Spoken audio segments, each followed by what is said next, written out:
of the following topics could be included in our show: murder, rape, war, climate change, racism, sexism, violence, sexual violence, homophobic violence, heterocentrism, discrimination and abuse against individuals of nonconformist sexuality, domestic violence, child abuse, child rape, child neglect, elderly abuse, verbal abuse, police brutality, microaggressions, ableism, cyberbullying, genital mutilation, ideological extremism, and people just being total fucking assholes. All right.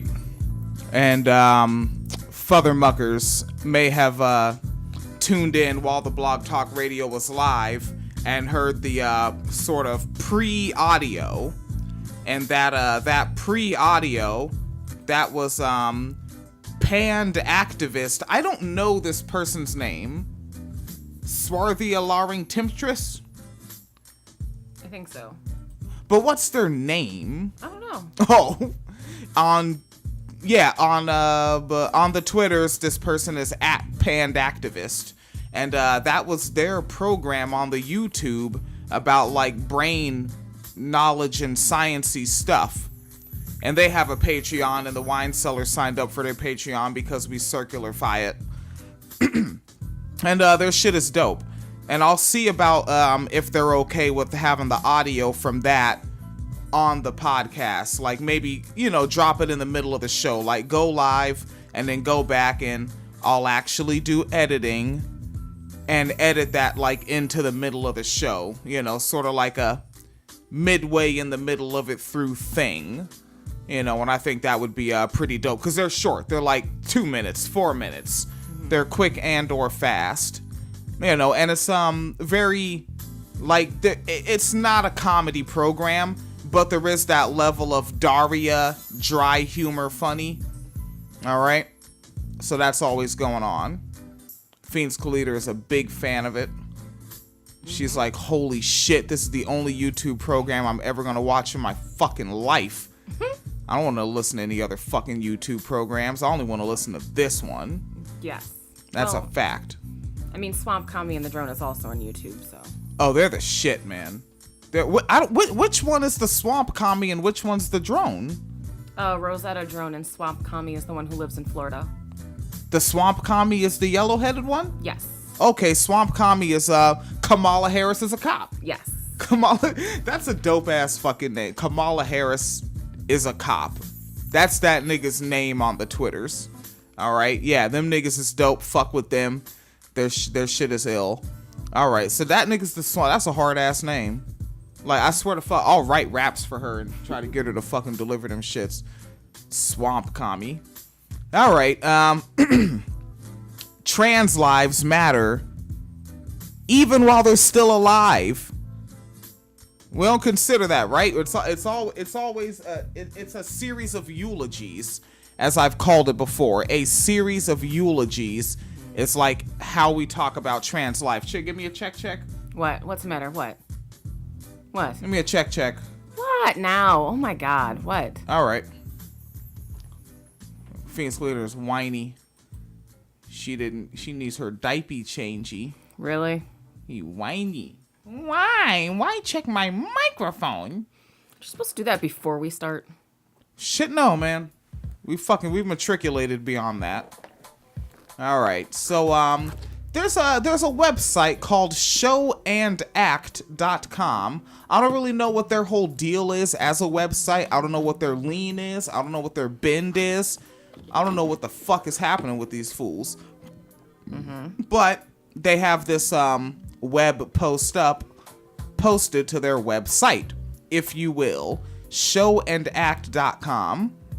And they have this web post up that says, here are 11 black trans entertainers revolutionizing how we see film and or television, which I took the first half of that and made that the podcast episode title.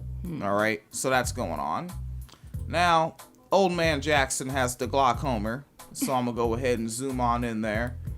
That's like a running. Is that a funny thing? That's probably a funny thing now on the show. Like folks It might be. Like there's someone tuned in waiting for that. Like come on, Mr. fucking Funny Eyes. You can't see. Zoom in. But it is really small print. Mm-hmm. Oh, this is one of those websites where when you fucking zoom in, it goes out of sight. Oh no. I don't mean that in a cool 70s way. Out of sight, man. Was it even cool then? Really? Fuck yeah. Really? Fuck yeah. It was out of sight. No. It was. I dare say it was hop skippity fresh. No. Now apparently it's Trans Awareness Week because all trans folks get is a week. It's kind of fucked up. How about trans awareness all the fucking time? Because they exist all the fucking time.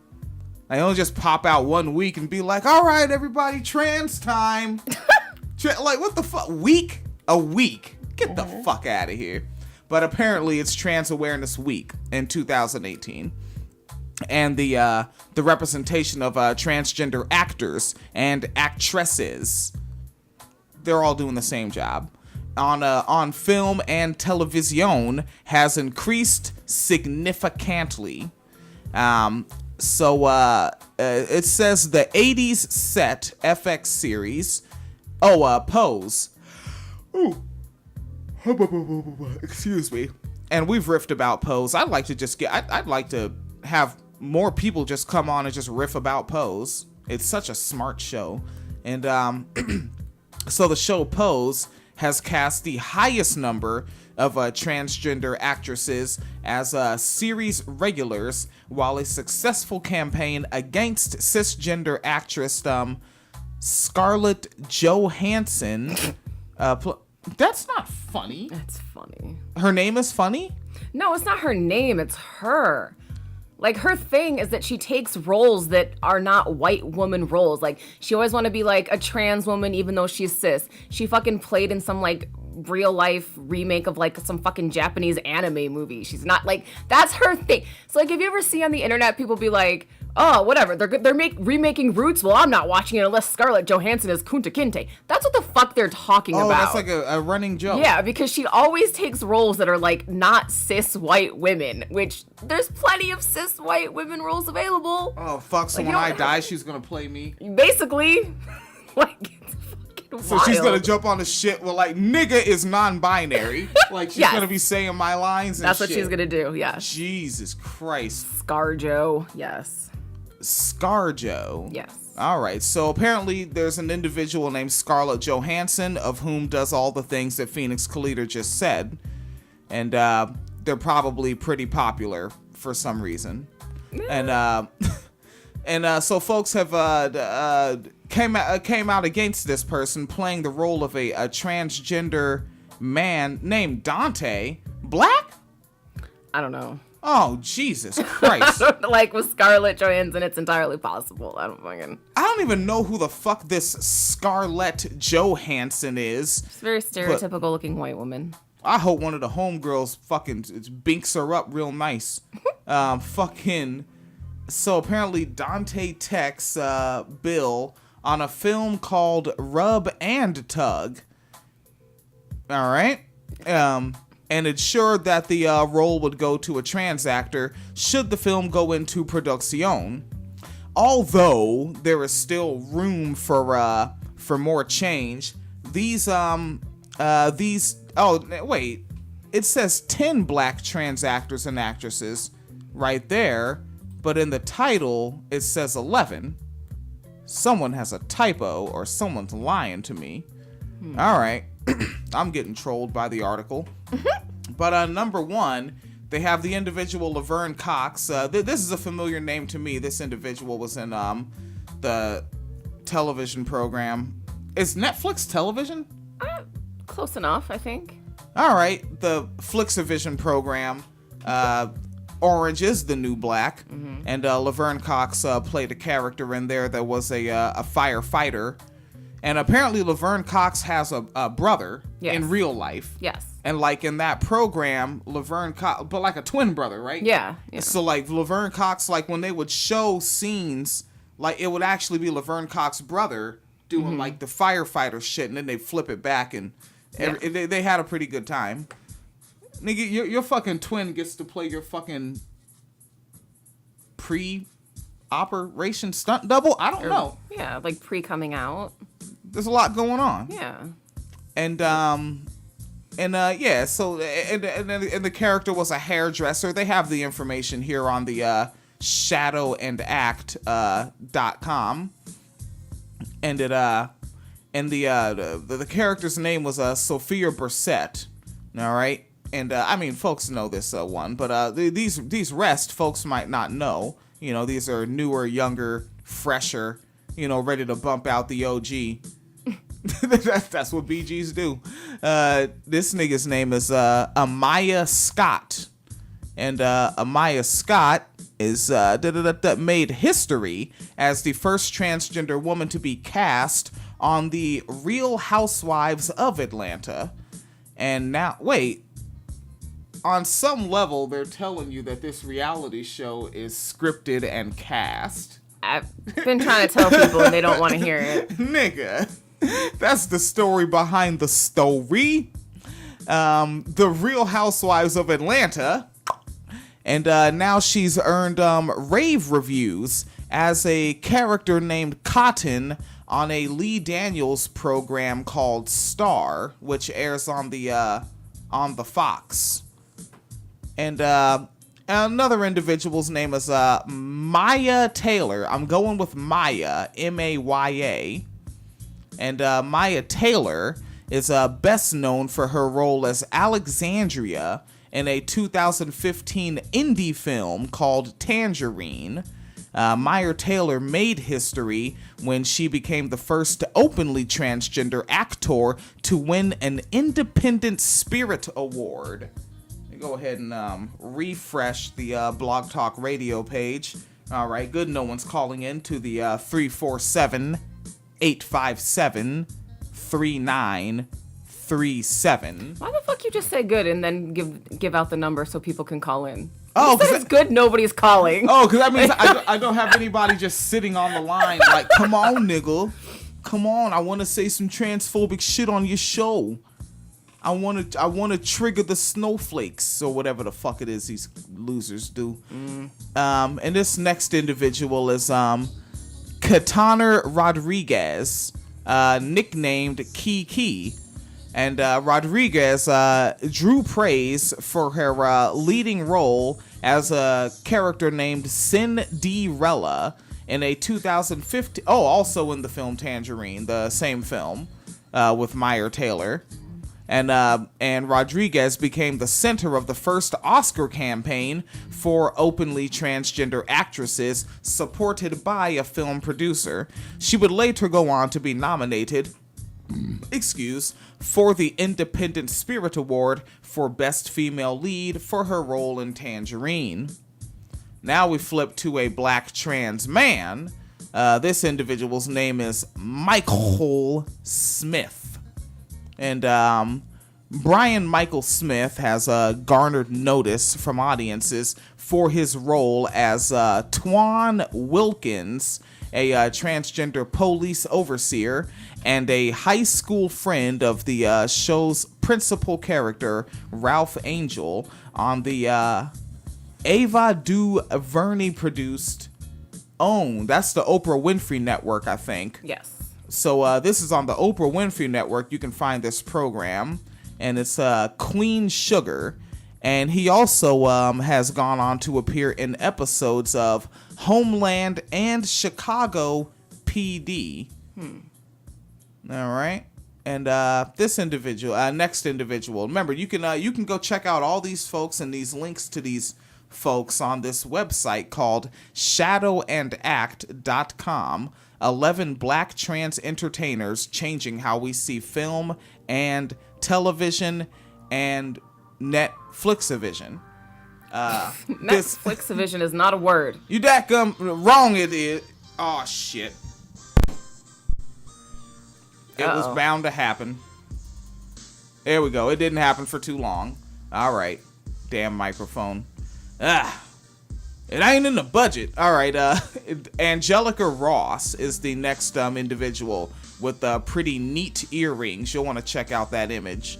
They're pretty neat. Way better than any of Phoenix Calita's earrings. No. Phoenix Calita does not have earrings like that. Angelica Ross has the best earrings. So many earrings you'll get tired of ringing. Angelica Ross, who stars as a character named Candy Abundance. Oh, this I thought this one looked familiar. This one's from Pose, and Pose airs on the FX.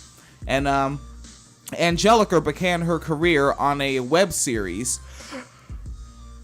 A web series titled Her Story. The web series, which tracked the lives of trans women in Los Angeles, earned an Emmy nod for Outstanding Short Form Comedy or Drama. She'll also appear in the she'll appear in and executive produce a upcoming web series called King Esther. What is a Emmy nod? Oh, a nomination. Okay. But you didn't win.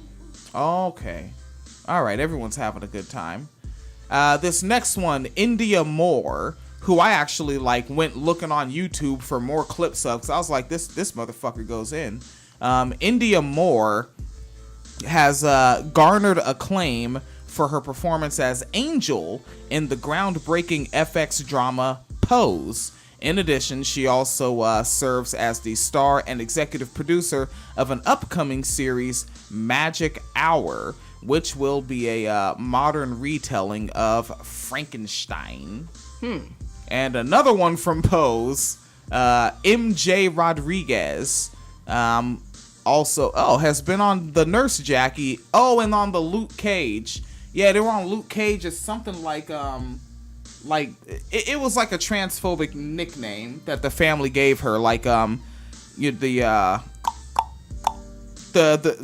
gangster politician lady. Oh, yeah. Mariah. Yeah, but when they would do flashbacks to when she was a little teenager and shit, the MJ Rodriguez appeared in one of those scenes. Oh. Yeah, and they called her like Auntie Boy or some shit like that. Really? Yeah, something like that. Yeah, it was like a little transphobic family nickname for the character that she appeared as in Luke Cage. But in the show Pose, she plays the character Blanca Rodriguez Evangelista, and it airs on the FX. If you haven't seen it, you can pretty much most cable boxes and whatnot you have streaming these days. It's not like 2003 or 4 when that was like some wild shit. Like, what? You can just play it back again? Nigga, you telling me you can rewind TV? Get the fuck out of here. I think it's pretty standard these days. So you can go to the FX and stream those episodes. And season 2, well, I think we might get that midsummer, maybe, if it gets approved and produced. Maybe. The next one, they go by the name of Dominique Jackson. All right. And is a Trinidadian McMurrican actress. And currently stars as Electra Abundance on also on Pose. Jackson has used her platform to highlight outreach in the LGBTQ community. Not much information there. All right, let's flip it back to another trans man, swole nigga. Jesus Christ, nigga, like he about to bust a rhyme. Look, he look like this picture, folks. Go to this website, look at this nigga's picture. He looks like he sees a cipher off in the distance. I can tell by the way the beatboxers going, they're not that nice.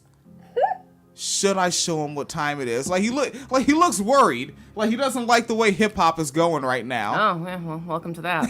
yeah, welcome to it, nigga. Very little information on this individual, Kingston Faraday, discovered by Cheryl Dwayne on Instagram.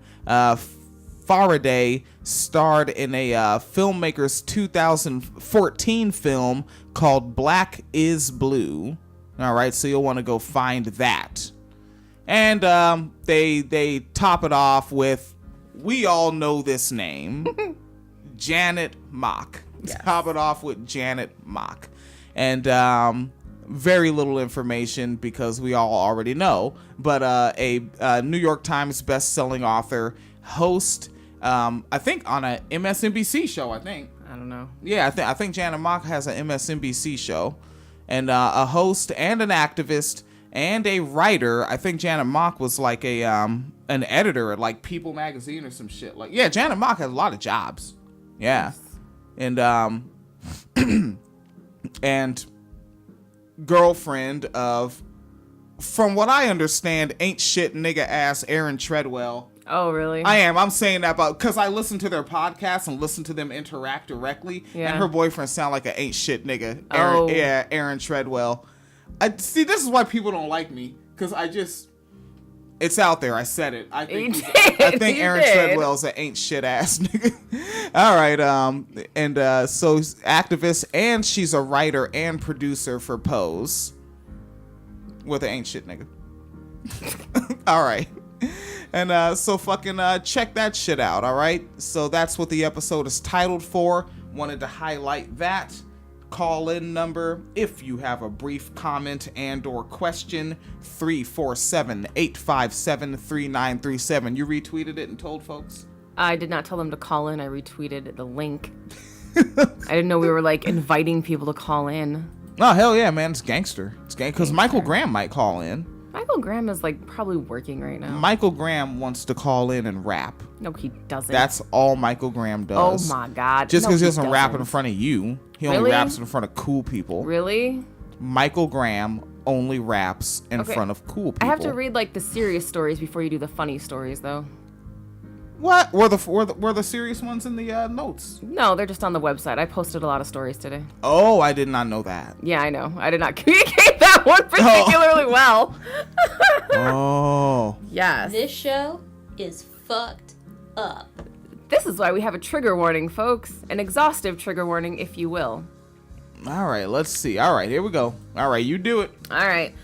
Former judge with history of domestic violence accused of murdering wife. Woo. Yeah.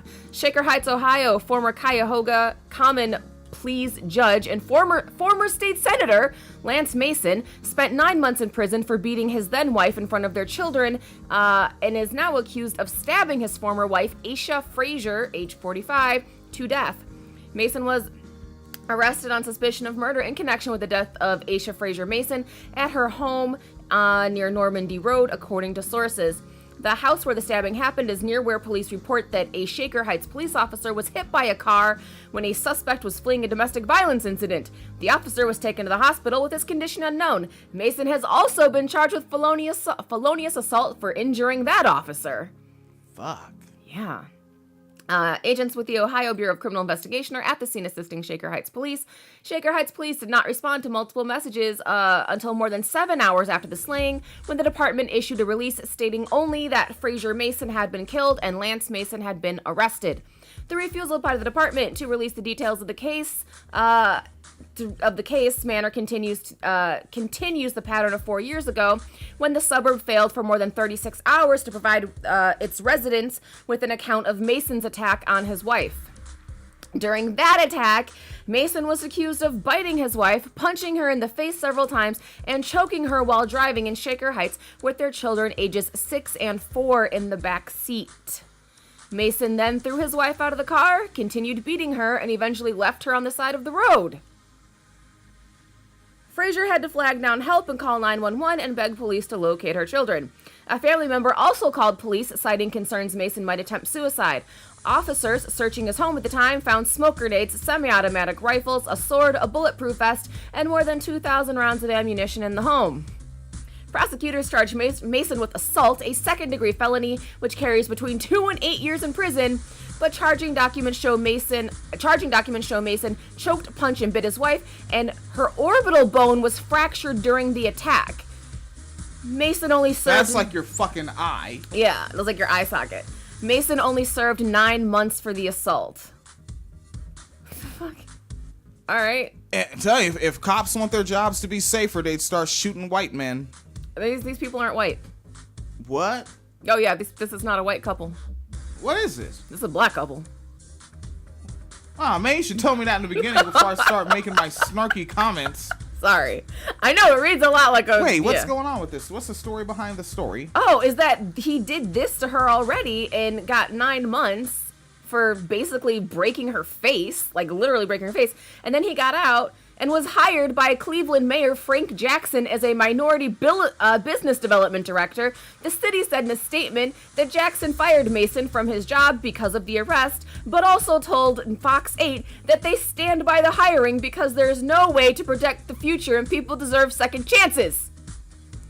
They also added that they extend their deepest condolences to the family and children of Mrs. Asia Frazier. What about Mrs. Asia Frazier? She's dead. Shit. Which is the thing, again, it was one of those like, oh, he broke her fucking face in and nobody took it seriously, and now here we are, 4 years later, killed her. Shit. Almost like domestic violence and violence against women is a fucking predictor of future behavior. Okay, I'm sitting here thinking this is like some deranged white on white crime story. Well, I think this is also interesting too because he got to use a lot of his power because he was a judge and a senator. Oh, so yeah, there was a lot of that also happening. Fucking respectable Negroes. Yes. And then I just want to point out, I added it to our story, but a bunch of the outlets that covered this story noted that a neighbor who called herself a longtime friend of the Mason family spoke well of them and said she wasn't aware of any issues since the 2014 domestic violence incident, and said the only issue they ever argued about was the girls. He really loved the girls, though, like his daughters. It's like, but you killed their mother, so do you really? Like, this is the one neighbor you could fucking find to give a comment. He really loved his kids. Oh, he's like that football player getting out of prison now. I won't raise my son. Right. Yes, like that. And then shit. One more. And then we can do funny things, because we deserve funny things. No. We don't deserve funny things? No. This is actually an update on a case we covered. Snohomish County, Washington, a 20-year-old Washington state man was sentenced to less than 3 years in prison for raping a high school student as she died from a drug overdose in his bedroom. Yeah, we covered that when he got arrested. Yeah, sounds familiar. Brian Varela admitted he gave 18-year-old Alyssa Nocita drugs last February and then raped her while she overdosed. He never tried to help her, but instead sent photos of her mostly nude body to his friends, mocking her as she lay dying. Varela told detectives that Nocita came to a party on February 3rd in Linwood, which is northeast of Seattle. In Varela's room, he said Nocita snorted Percocet and ingested liquid marijuana, but according to tests, it's shown that she took a mix of fentanyl and Xanax. Fentanyl's bad. Fentanyl kills people. Don't take fentanyl. She collapsed within a minute of taking the mixture, Varela told detectives. Authorities said Varela never sought help for Nocita and instead sent semi-nude pictures to his friends and texting, LOL, I think she OD'd, but still breathing. Valera played an online game until he fell asleep, waking up in the morning to find Nocita's lips blue, according to court documents.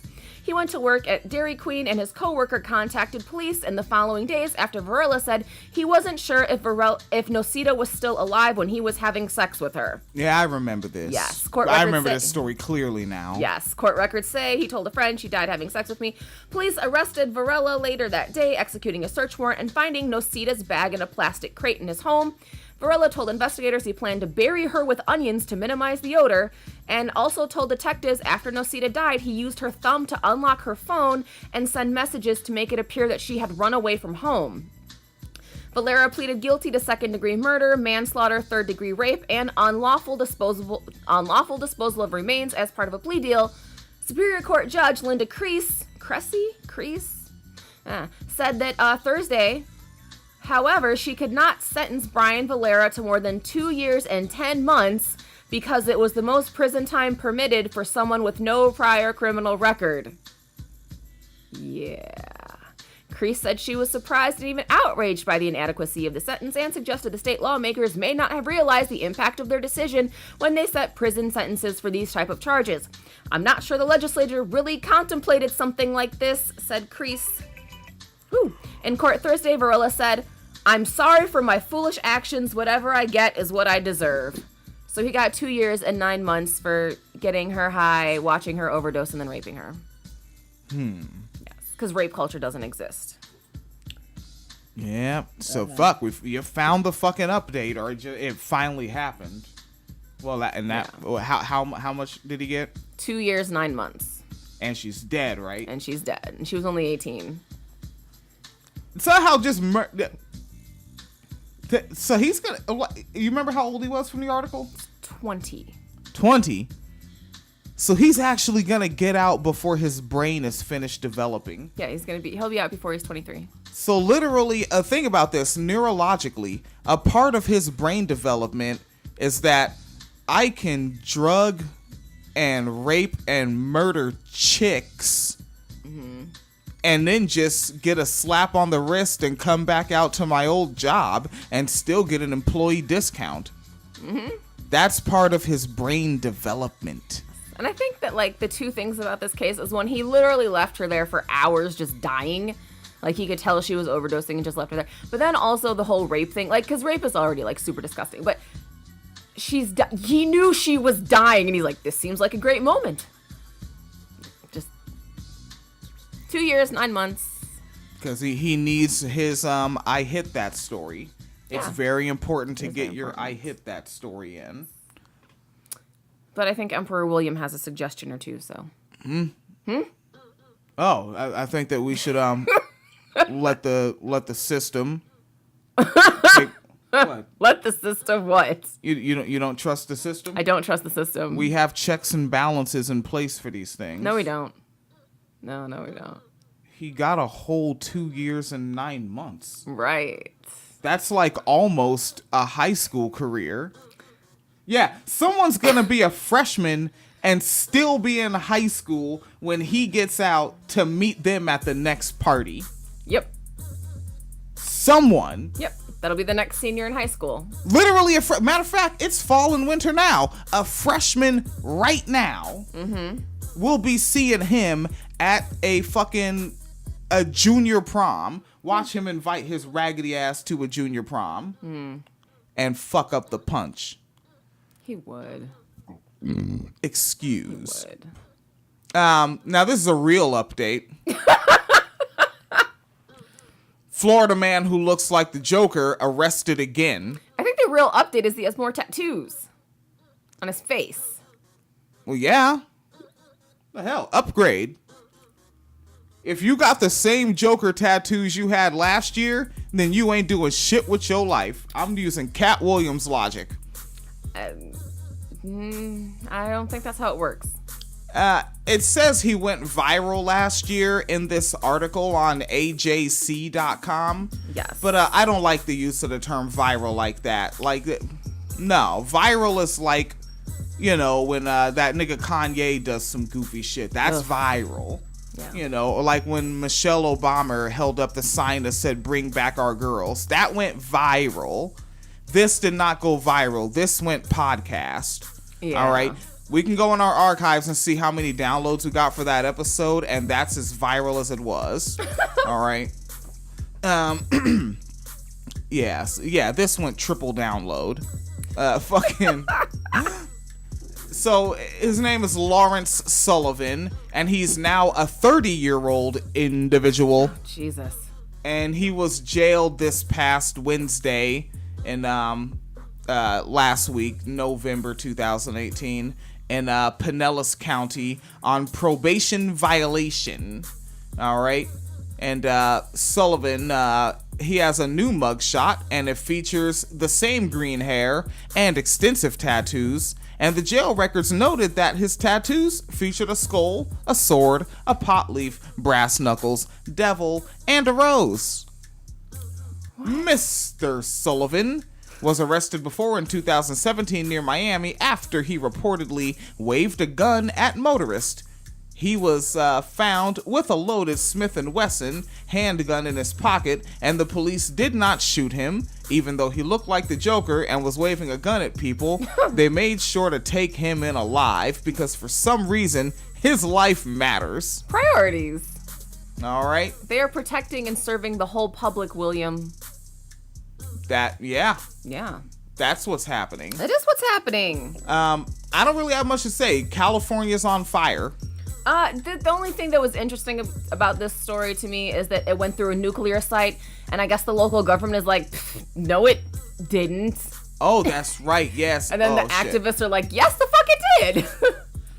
So yeah, that's But also, this is fake news anyway.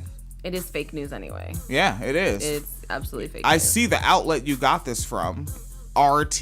Yes. Russia Today. Yes. Fake news, buddy. Okay. Russia Today. Yeah, Yes. get the funk out of here, buddy chief. Buddy chief. Yeah, so yeah, went through a fucking nuclear waste site and it's fueling airborne toxins. Mm-hmm.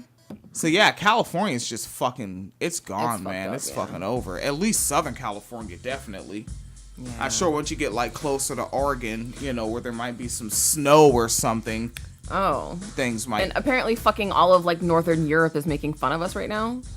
Because I guess Trump, like, for some fucking reason, got on the record and said he talked to the president of, I want to say, Finland, and apparently is saying that the Finnish prime minister, president, whatever, told him that they don't have forest fires because they rake the forests. Oh, Jesus. Yeah, and so now everyone in Northern Europe is making fun of us, and they're literally, like, taking pictures outside in the woods with, like, vacuums and rakes, and saying stuff like, make America rake again. And they're not making fun of me. I'm not a part of this. I'm not affiliated. So, yes, Northern Europe is mocking us, and, you know. No, see, that's the thing. See, no, shut up, Northern Europe. These are your cousins. These are your cousins. You cut the shit. White people always want to clown other white people. Come get your folks. Like, isn't Donald Trump German? Back. Yes. Is Germany Northern Europe or Eastern? It's like, it's right there. It's right by the northern. Easty, Northy? Like, northern central. All right, then. That's your boy. Come get your mans. Come get all of them, really? Please. Shit. Please. We'll get you new boats. Fucking. And then apparently Trump Stiltskin is nominating a coal lobbyist as the next EPA administrator, which that's the thing. The story behind the story on this one is that folks are only paying attention because it's Trump doing it. Yes. Like, let's keep the same last name, Wheeler. Weren't paying attention when Barry Hussein put Obama Wheeler, fucking Tom Wheeler on the FCC. All right, folks weren't paying attention to shit like that. Or when Trump filled his shit up. Like, when he ran on, it's about Main Street, not Wall Street. Ran on that shit and then proceeded to line his cabinet with Wall Street. Mm-hmm. Like, you think a nigga that was a big man on campus at fucking Harvard doesn't have Wall Street homies? Yeah. Shit, nigga. Mm-hmm. And then basically you said that we already covered the black trans woman that got elected in Brazil. I thought we did.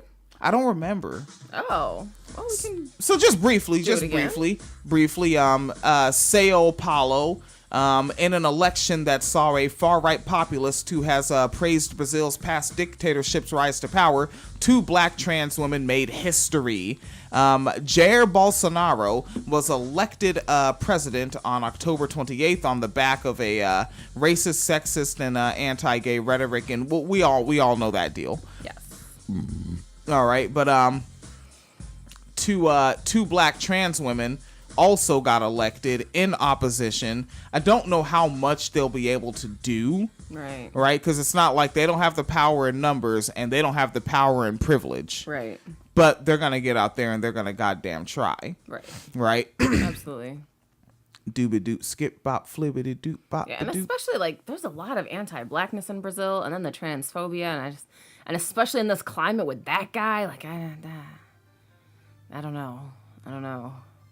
But yeah, and what happens. Trying to get their full names here, but they're really leaning on the Bolsonaro. Like, I know the Bolsonaro guy.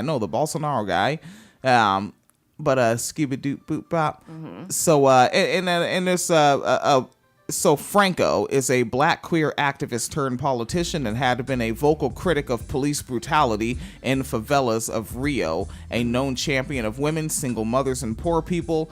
This was a person that was murdered. Her death sent shockwaves throughout the country and throughout the world, forcing people to acknowledge Brazil's rampant racism and violence. 8 months later, no arrests have been made in connection in Franco's death. Amnesty International has called the lack of progress in the investigation unacceptable.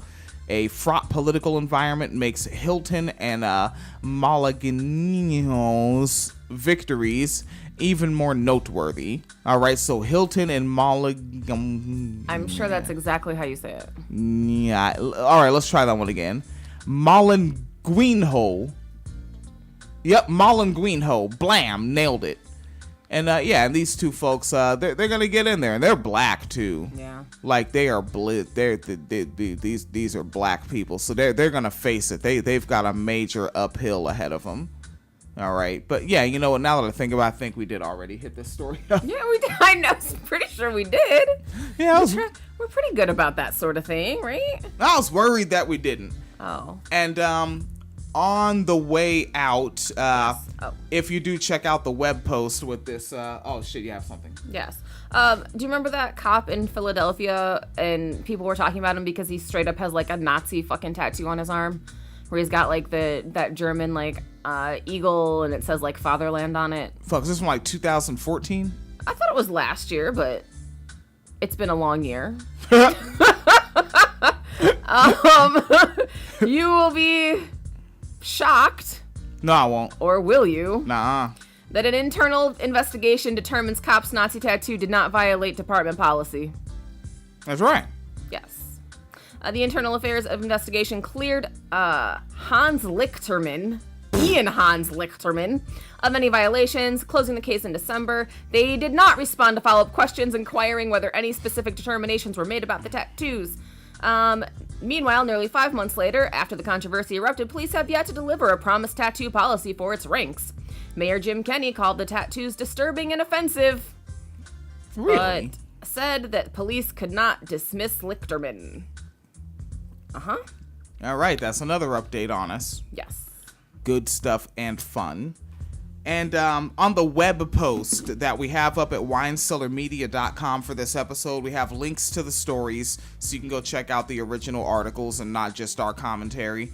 And we also have a link to Brief Brain Facts on the YouTube. That's something that the folks from Actify Press, Actify Chat, that's like another side show that they're doing, Brief Brain Facts. And we have a link to their ones about the neurology of humor, and the nigga that does the episode has a wee bit of humor. All right, so that's always a good time. Yes. And I think that ought to be the whole goddamn skibbity flim flam, miscolored ma'am. It's the whole goddamn skibbity flip flam. What the fuck is a skibbity flim flam? Ask everybody on Twitter. Go to @uppity negress and tell Phoenix Kaliter what a skibbity flim flam is, because apparently she likes to be ignorant. Or you can search my name. It says Phoenix Kalita is bearably black. That bear be black. I had no idea Phoenix Kalita was part of the bear community. Little known fact about me. That's actually what I prefer to do on Saturday nights. That bear be black. Oh, I forgot I can't just end the Blog Talk Radio because it will disrupt things. Oh. Yeah. All right. So YouTube, you do have to get the hell out of here, though. Fuck off.